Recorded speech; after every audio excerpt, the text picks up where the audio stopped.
All right, the word of the day is abdicate, Ah, Abdicate, and the definition or a definition is to cast off or discard. okay. So Abdicate. abdicate Mm. has royal connotations to me. So I always think of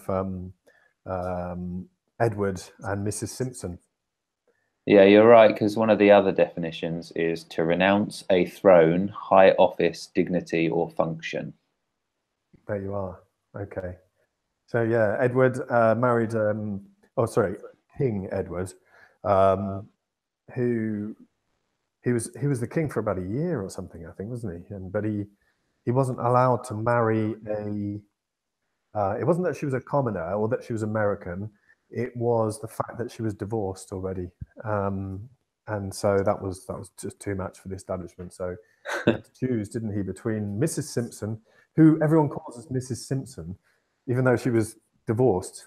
So I mean, that's a bit odd. Um, so he had to choose between her and being the king, and he chose her. Fair play, really, I suppose. It's actually a topic that I'd love to discuss on a call because the concept of a monarchy. Mm. Like I say, I'd love to talk about this because, in my view, it's one of those things that shouldn't exist. Yeah, And I'd like to hear some arguments as to why it should exist, other than perhaps quote unquote tourism, which is why what everyone says about it's a net benefit to the country. yeah. I just think the idea that royalty exists in this day and age is just It's absurd. yeah, I'm not exactly. going to argue with you. That's the problem.